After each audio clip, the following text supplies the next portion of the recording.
Well, good afternoon, freedom fighters and Alberta patriots. It's a pleasure to be here again today. Another cool, crisp day, but the sun's shining in my area, and it's amazing when the sun comes out and how much that can brighten and warm up a day, even with the cold temperatures. But anyways, today's want to talk about some of the problems that we have. I want to say about the silent majority and how that squeaky wheel or the loudest voice too often gets heard and the silent majority gets pushed to the side. And the question is how do we engage and stop that? I've spoken many times about, first of all, for the purpose of the Wild Rose Independence Party is to start with a new constitution, one that protects the individuals, their life, their property, their freedoms, their pursuit of happiness, their fundamental freedoms. And we really need to get back to the basics. And what we have right now is a cabal of elected individuals that their job seems to be to represent the government.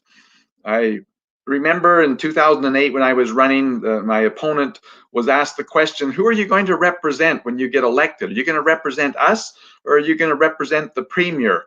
And this individual thought for a minute and says, well, the way the party system works, I'm going to have to represent the premier. And for me, that was a turning point in that election. And I guess I should say 2009, my mistake on the dates there. But I've always been frustrated, and Canadians are frustrated, Albertans are frustrated, in that once we've elected people, we're stuck with them to the end of that term, and there's really nothing that we can do. And so I've been a longtime advocate on the importance of recall and the ability to fire our elected representatives when they're representing the premier or the prime minister and not representing us. Because I truly believe that the creation of government is for the protection of the individual and not the individual to protect the size and the pocket of the government. And so that's a fundamental policy that to me, like I say, that just has to be. We need that accountability through recall, and we also need citizens initiative referendums that are binding on the elected people.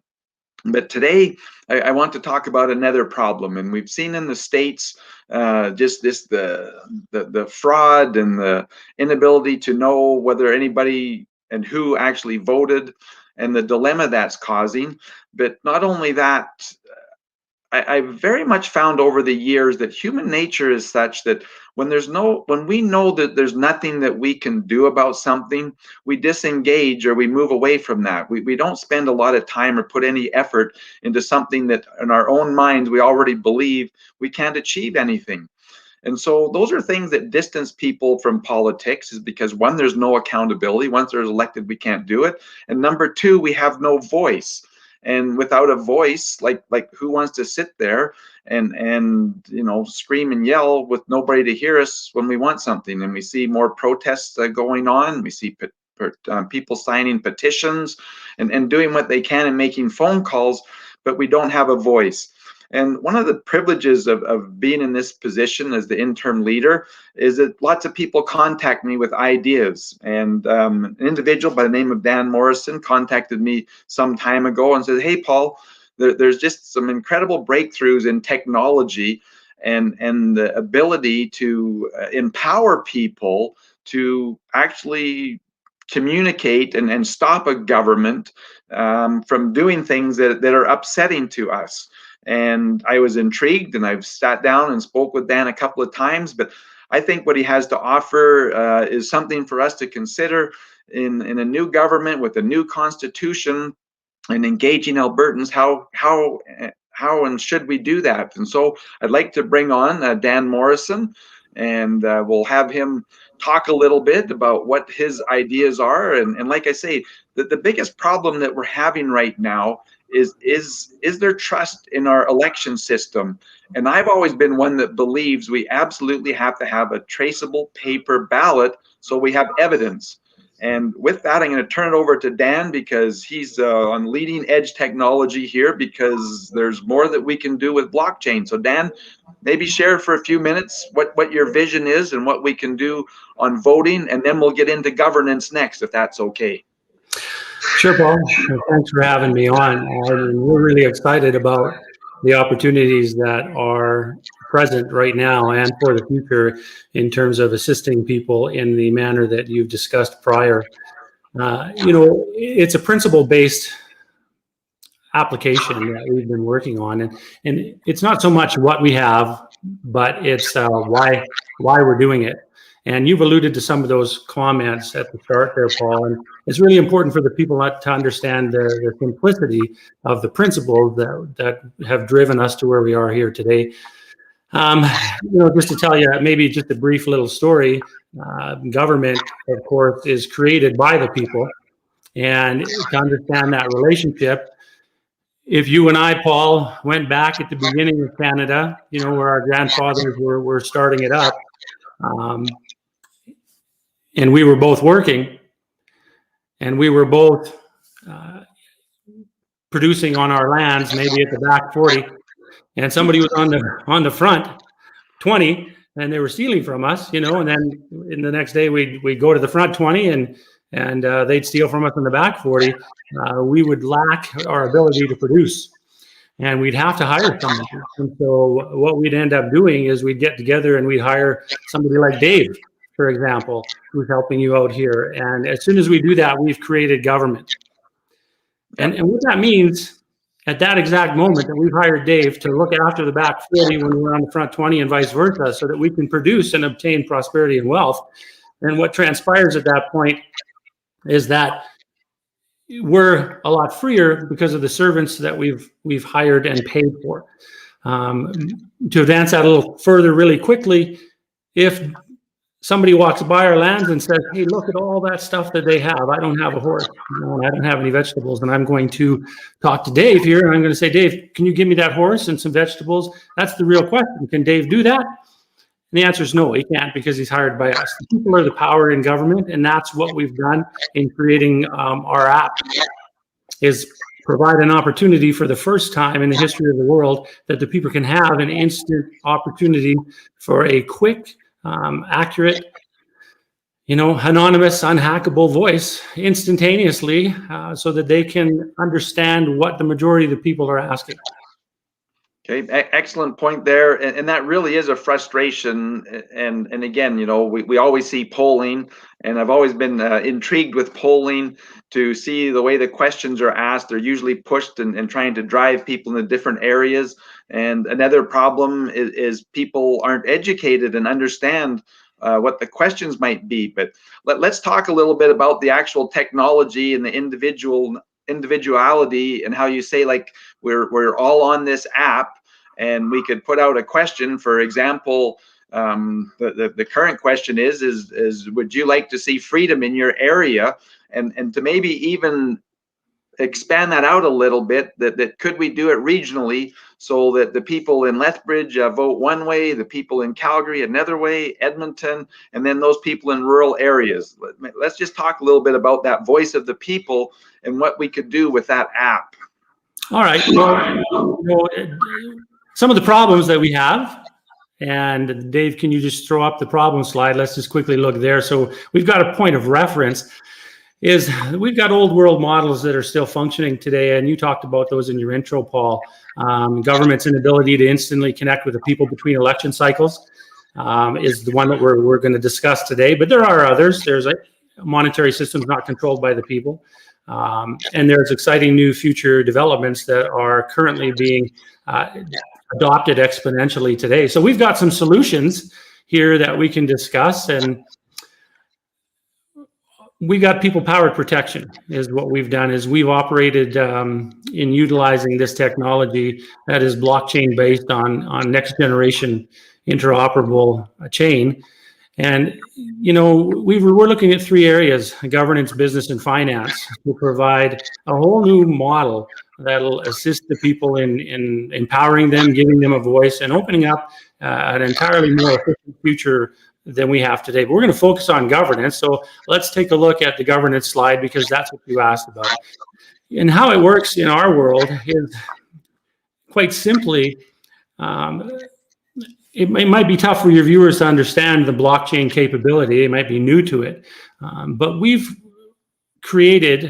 in the process of creating, we've had a few protocols already, but we've been waiting for the technology to catch up with our vision, and it's arrived to where we're satisfied with what we can do. And to put it really simply, On your phone with our app, with a decentralized type petition-driven question that'll be approved by the registrants that have that app on their phone. You can basically participate in an election. Call it a referendum, call it just a inquiry. The purpose of this app right now, because of the generational gaps that understand the technology. I was a high school teacher for 30 years, and I've been pushing this with my classes in my marketing, management, governance, and entrepreneurial classes for a long time. They get it very quickly, where I find that some of the older generations, they're it's like, what exactly are you talking about? So we're pushing this as awareness. And awareness basically means, long and short, I have 3 million people in Alberta on this app that could vote. And a question comes out that's approved by the people, generated by the people. And 3 million people will get a chance to respond to that on a yes or no type scenario or a multiple choice type question. It doesn't really matter. Using the power of the blockchain to capture that vote anonymously and securely and provable, we can probably in 17 minutes, 3,000 transactions per second, have a tabulated vote that has a complete consensus that's provable. And what that means is that the people of Alberta, Western Canada, it's geographically aware, so the people of Lethbridge or Calgary, who's ever participating in that parameter that the election is set up for in that app for that question, are going to know in about 10 minutes what everybody thinks about the final result. And so from the bottom of Alberta to the top of Alberta, we'll understand that maybe 80% of the people want a certain outcome. And what that really does is it ties our elected neighbors, who we have hired and who we pay for, to a protocol that's driven by us as opposed to a foreign entity. Well, okay, that brings up some interesting questions. And again, I think that the part that intrigued me the most, what I really like, is your majority protection awareness. I've always loved Reagan's old quote, that when someone comes to say, I'm here from the government to help you, that you should run. And that's where I really feel like this protection awareness, or when we want to say no, because what's interesting to me is when a new government gets in there, they've made all these promises, they're going to do all these wonderful things, and yet new things come up. And I'm going to go way back to 2000 and whatever, when we had a new NDP government, and all of a sudden we found out that we're going to get a carbon tax.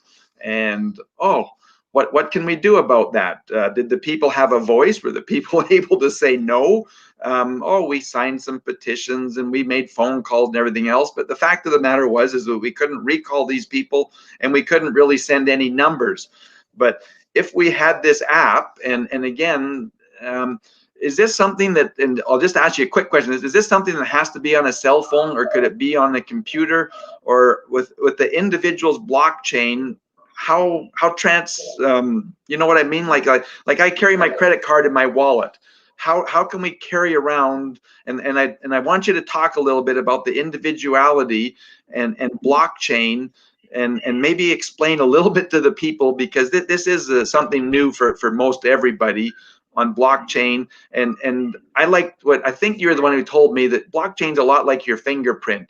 If we had to go up and to vote, and the first thing that we did, and it's interesting that our phones have gone from fingerprints to facial recognition now, but if we had to put our fingerprint on and then get access to vote, but maybe tell people a little bit about the individuality of blockchain, and how this app would work, and how we could have 3 million of us on here and literally vote in 17 minutes to say whether or not we want a carbon tax. Okay, I won't get too technical, because please don't. I'm going to keep it real simple, because we want to build the simplest protocol for everyone. Like I said, I've been in education for 30 years, and I understand the complexities across the generations here. So just quickly, let's go back to your NDP example of the carbon tax. I mean, that's our intro at the start, right? The people create the government, and the government has to at least ask because we're the ones that put them there, and that's what this app allows for. So let's understand first that the app doesn't take anything away from our current infrastructure of organization in relationship to our elected neighbors that we put in the offices that we do, because we have a very good organizational structure, and that doesn't need to change. It's just the ability to hear the people's voice instantly, which, I mean, Dave, if you want to put up the use case scenario, I'll talk a little bit about that.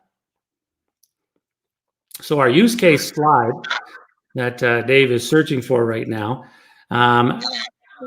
what this app will do, it's just an additional tool for you and I as a common group of people trying for the greatest society we can generate for us and for the future. It'll give us an instant voice against local government attempts, like Paul had mentioned, to implement things that we just didn't elect them for, and that's our majority protection awareness. And that's key. Everybody is aware, so these things can't really transpire the way that they have been. We can use another example. There's an example every day. Trudeau trying to forcibly detain people in hotels. I mean, that's just not anything that they've got the power or authority to do, and they can't just create it out of thin air, and this app stops that. So that's very important. The power of the blockchain is that Paul mentioned a fingerprint. I mean, it's just as easy to say you're using a bank account right now that has your credit card or your bank card attached to it, and all you have to do to obtain or switch monies or obtain money is just use the card. It individually recognizes you as a valid customer that's registered. It has safety protocols that cannot be interrupted or hacked. And it operates in quick time so that you can stand there and make a purchase. Now, what's happening with the blockchain is the blockchain creates an opportunity for a record. And that record is attached to your individual key. And that's a special key that nobody else can obtain or hack. So it's very easy to have the analogy of just using a bank card. And you'll instantly be able to see your transaction on the blockchain. For example, if you voted yes to a certain question that came up on the app, you'd be able to see that is a yes on your account. And by transferring it through your wallet, through the RPT token, I don't want to get too intense here, you can essentially put it in your bank account in the yes column, which helps us give the final tabulation instantly. It doesn't get logged. It's not open to be hacked. It cannot be rearranged. And so what truly transpires in that from the user side is that this is the first time in the history of humanity that we can get together as a people across the provinces. It's limitless what we can ask, but it's an awareness tool that operates in a parallel structure of governance that'll help the government be more efficient. No, and again, I want to argue not even help the government more efficient, but to actually allow us, the voters, to control that government and to send that unified voice. Because you brought up another excellent one, the government and even the people. It would be interesting to know how many people are aware of how many people have been detained at the Calgary airport and hauled away by federal agents into a hotel and locked down for 3 days or 11 days. And we don't know that. But yet there's no, currently right now, it's very difficult to get the voice unified to say, no, this is wrong, stop it now. Whereas I see the value of this app where that question could be put out, and it can be put out by government. And again, there's lots to work out in my mind that you've probably already worked out, but I'm not familiar with yet. But, like for me, I want to put out that question is, are we going to allow federal agents to whisk away family members to an isolation place and not be able to communicate or see them? And to me, it'd be an instant no. And again, if enough numbers are there, that the government might back down. But I want to go back because like I say, I've always been a traceable paper ballot guy. Yeah. Long before this happened, this garbage has gone on down in the States. I've always felt there's nothing better than you start your vote in the morning. Your scrutineers are there. You look in the box. There's nothing in there. The scrutineers sitting behind the election people, and as people come in and write, you check off this person's voted, and so we have a list, and it's traceable.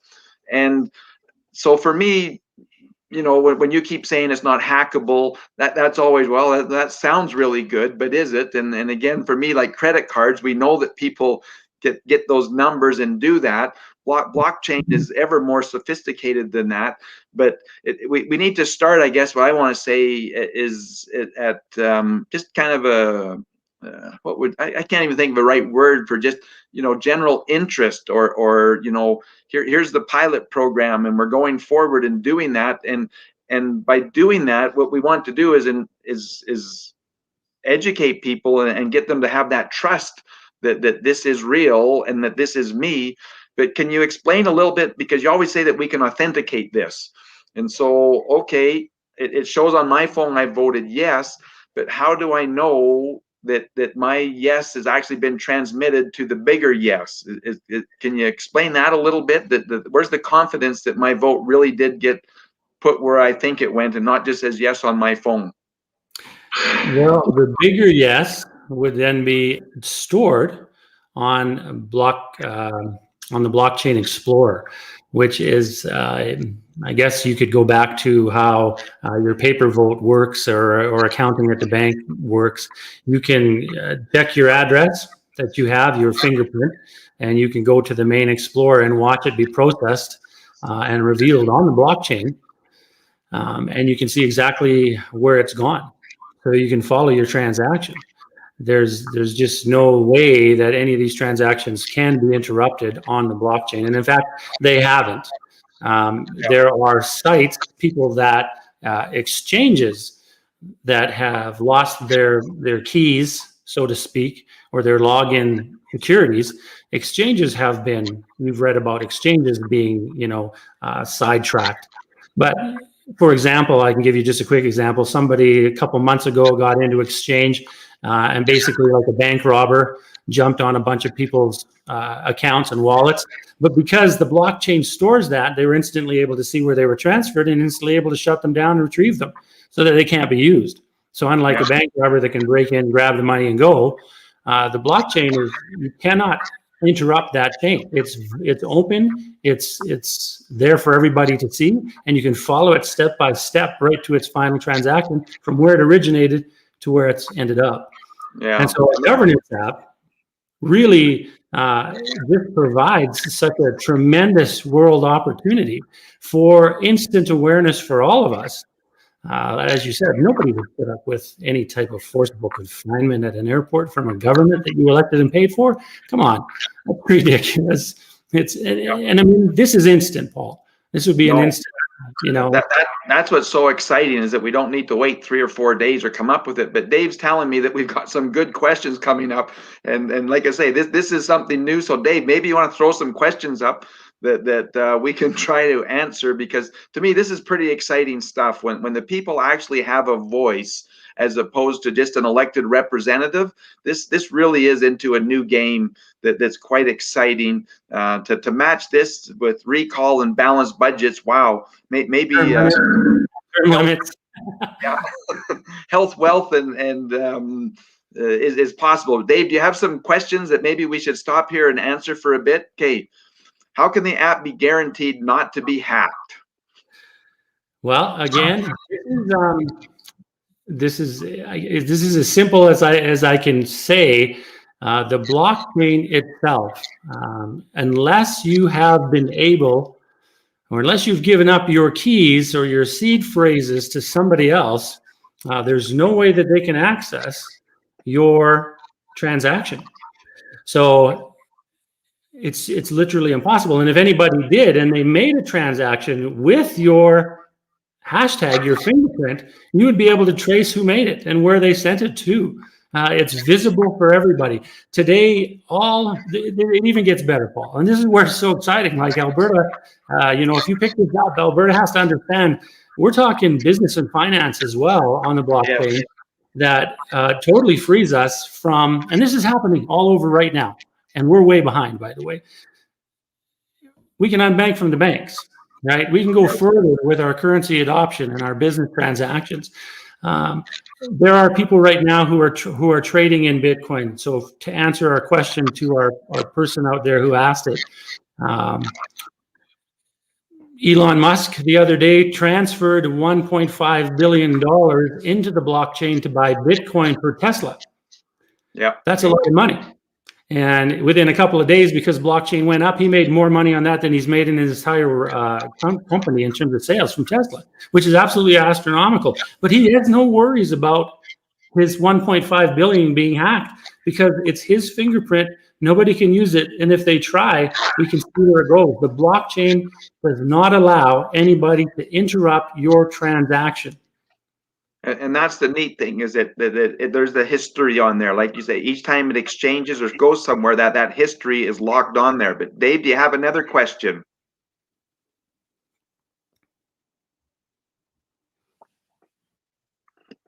Can this voting app be manipulated in any way to push someone else's political agenda, like Dominion software? Okay, Brandon.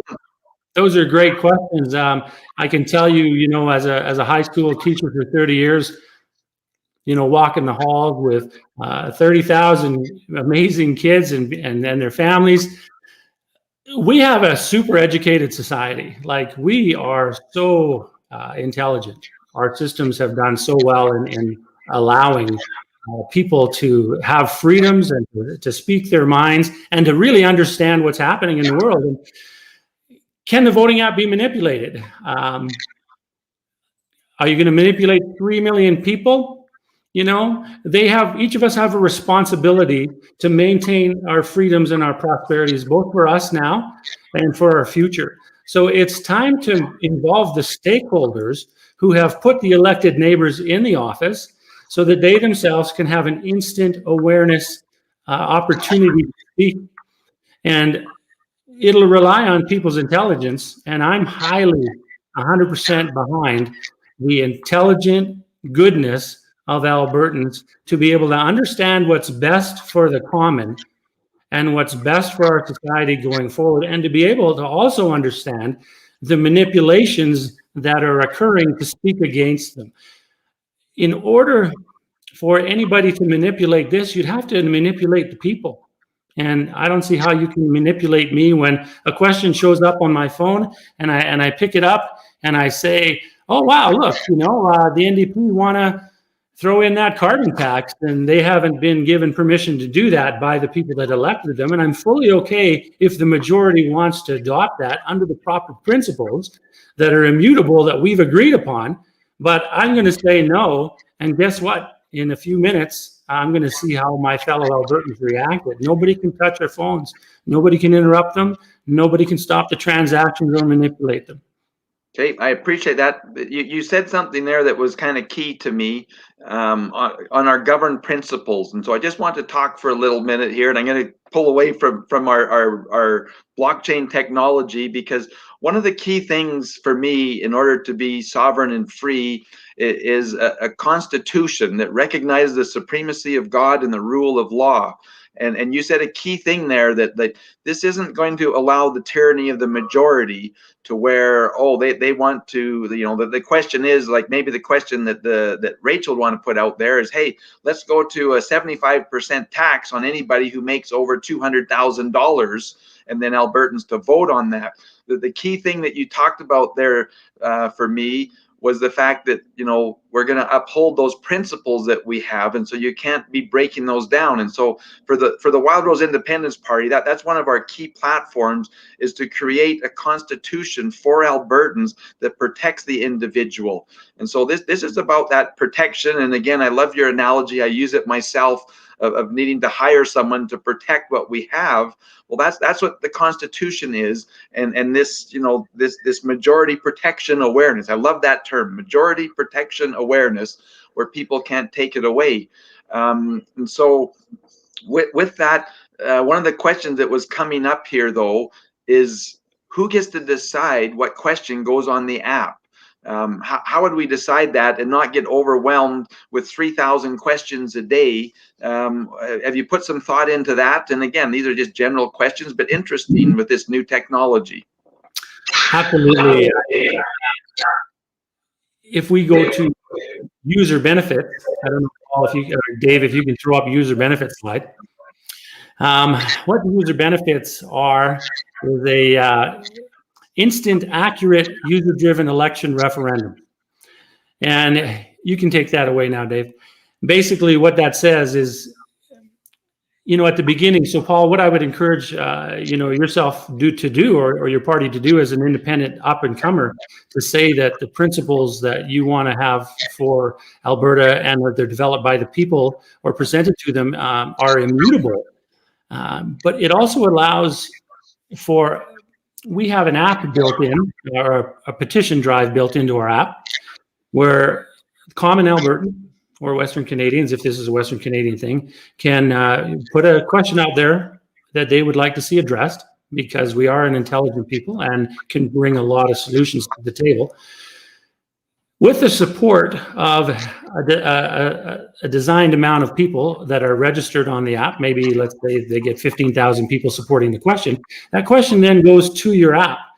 And the election, therefore, would be open for the time designated. So to answer that question, maybe there's 10 or 11 elections that are on the app that are out there for a week that you get to respond to, if you want to respond to. Again, it's an awareness platform. At this particular point in time, we are looking to do two things. And back to my educational background, the digital world, the fourth industrial revolution that's going to deal with artificial intelligence and digital transactions across the world, is going to require a people in a common geographical area to be able to be functionally literate enough to utilize it to their benefit, or they're going to get run over from it. We've got a 3-phase program. We call it our sovereignty seed development, whereby when we are complete, anybody can take this, any geographical area, and instantly be able to run a sovereign society under principles that they all agree upon and are able to maintain in governance, business, and finance. So we've got a big, big program, and it's ahead for everybody if they want to choose this.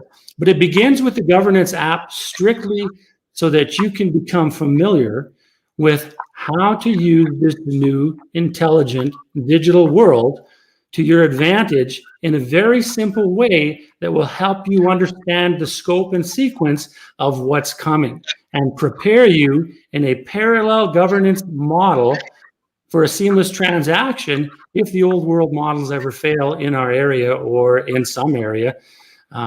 We have an instant self-reliant pickup that seamlessly works inside of a day. Yeah, no, I find this fascinating. I think our viewers are going to, like, the comments are looking really good here. And again, I think it's so critical. And again, there's one individual here that says an awareness tool is good, control tool is scary.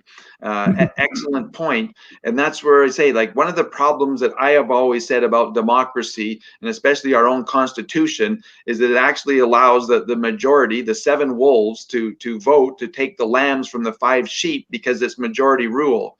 And I think you've mentioned that several times here about these agreed principle, immutable things that are there. And so this is where, like I say, with a new government, new constitution, and then the voice of the people, because I'm with you, Dan, that when you actually engage the people and they know that they're being engaged, there's a whole difference as opposed to that once every 4 years with a vote. And then those people that get elected, it always amazes me how they say, oh, we have a mandate from the people, and implement things that we never even heard of, but oh, they have a mandate from the people. And so this control and this voice is incredibly important, I think, going forward. It's exciting, and I think that we have an opportunity here. But Dave, is there 1 or 2 more questions that we want to address here? And okay, let's go this one. So can you stop other countries from causing manipulations with this I'm not sure whether to say correct, but Lori, let me tell you what. See, Paul, I told you how smart Albertans are. Lori gets this right away. I mean, I've been very kind in selection of words as to why we need this for our own protection. Of course you can. Foreign agendas, Paris Accord, for example, they do not take precedence over 3 million Albertans on this app when they decide what they want to do. Greta coming to run her Freaky Friday schools off for the students. You're one voice. You can open up the American news any day you want, and you will hear their media contrived idols speak to a cause, an issue. Who cares? I don't care what LeBron James has to say about anything, because I am concerned about what my 40,000 students that I worked with, everybody else in that same timeline, my kids, my grandkids, and my fellow Albertans. I care about what they have to say. And whatever they have to say is whatever we as a people can operate under as a majority, being very sensitive to the majority with immutable principles that all people are free to obtain the prosperity and the freedoms that we have under a lawful government. This is not a control situation, but what it is a shutdown situation for foreign manipulation. Even including the pipelines. Let's say Alberta and BC as a group, or Saskatchewan, decided to use this app, and 12 million people voted in approximately 40 minutes and said, yeah, we want a pipeline to this port. Well, that's up to us, and we'll do it ourselves. And we don't need foreign implementation to come in and tell Mr. Trudeau or Mr. Kenney or anybody else what happens here in these lands. These are ours, and we'll do what we, the people, say in a proper governing fashion. Yeah, well, it's pretty exciting. It's pretty exciting stuff. Dave, is there another good question that you want to bring up there? We would have to have much better internet access first, where everybody has reliable internet. Yeah, we would, and we can.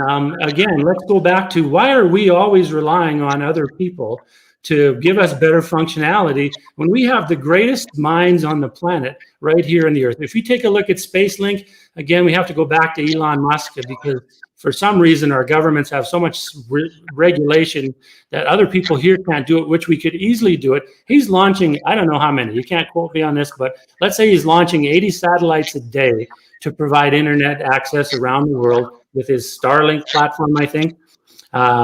This is happening. We could do this in Western Canada in a heartbeat. We could have from the southern border to the northern border, we could have the best internet access available for every single person, and we could do it in a year. So to answer that question, with this app's formulation and the internet availability to our people across Western Canada, which is our target market, Dave, you want to throw that up? Our beta testing is going to be dealing with our target market, which is Western Canada. And to answer that question, why don't we have the best internet possible for all our people, both urban and rural, available so that we can have the power that I'm speaking to you of in one simple fashion? And remember, we are developing it for 3 specific fashions that include business and finance. Thanks, Dave. You can take that down. I got to answer that question, why we don't have great internet. I'm going to argue it's because the government continues to interfere. Every time an entrepreneur steps out and wants to create internet in an area, what happens? We got to regulate that. We got to look after that. And they squash all the innovative people. But this is exciting stuff. By design, Dave, or by design, Paul. Yep. Oh no, absolutely. But this you look at the American economy, which grew in 150 years, the greatest economy on the earth. I used to tell my students a story of a guy who bought a plane. Him and his buddy started an airline system together. They put a airstrip on their land, and they started flying people wherever they wanted. Can you imagine the freedom to do that today? He was 93, a billionaire. He had started over 500 businesses. I mean, if you buy a plane today and want to start flying people to Bermuda, you're going to get shut down in a second. Yeah, right. You need to be free.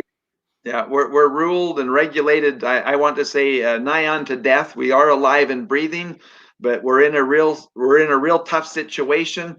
And again, it's scary for me right now as we look at the world and this universal lockdown that they're perpetuating on people, and the fear mongering that continues to go on. It's just amazing to me how they can up it. I talked to a doctor the other day who's overseeing 5 senior care facilities.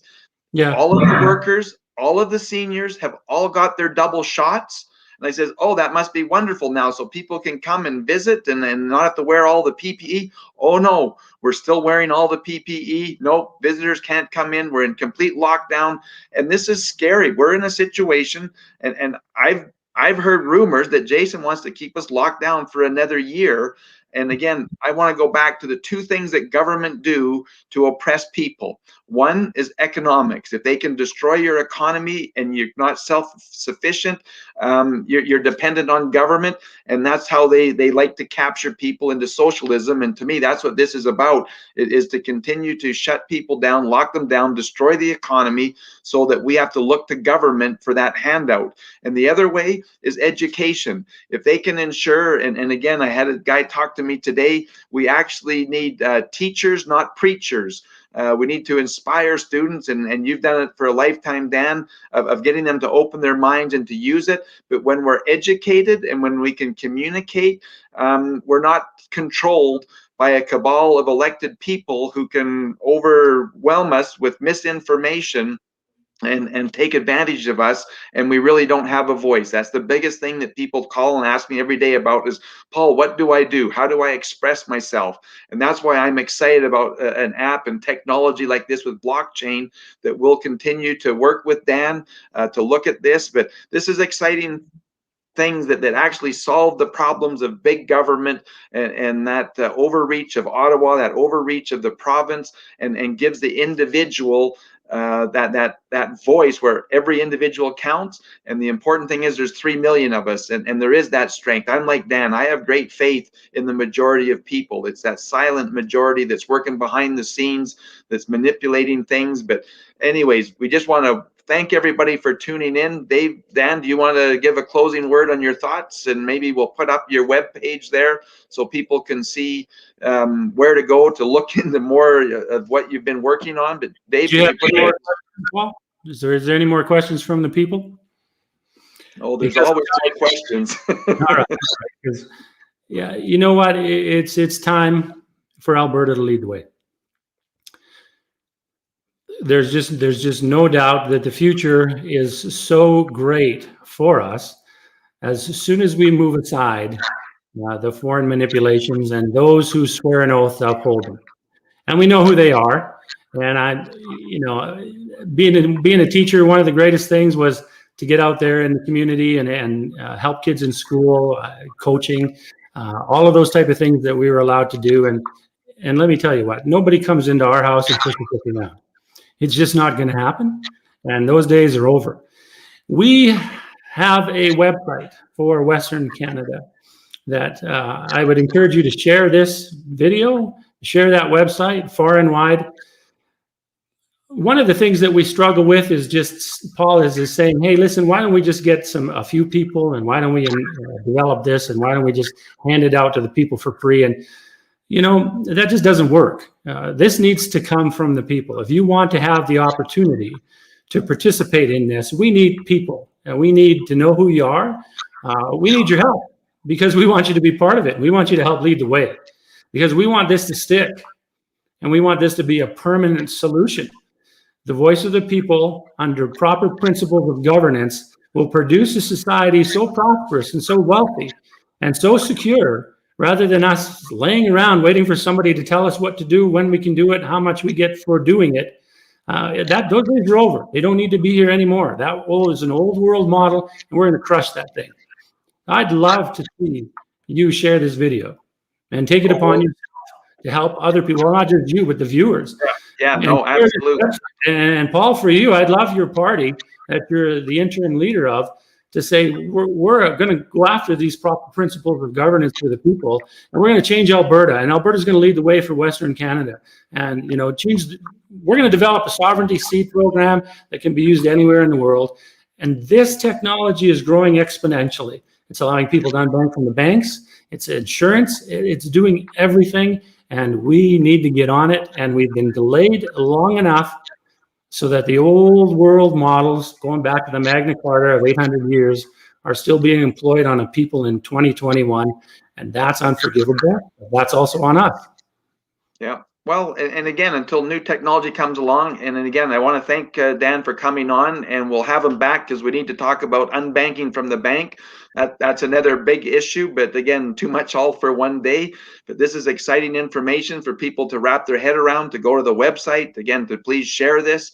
But anyways, just can't thank you enough, Dan, for your years of thought and research into this. And I'm looking forward to working with you going forward on solving the governance problem that we have here, and then along with that, the protection of our freedom, because I'm with you that the sky's the limit if we actually had a safe and prosperous and free Alberta. The health and the wealth that we would have, it'll be second to none in the world. And that problem is solved. It's just the people have to jump on board, and they've got to want it for themselves and for their families. And I know that they do. So do you. Okay, well, thanks very much. And thanks everybody for tuning in. And please share this, and we'll look forward to the next episode. Take care. All right.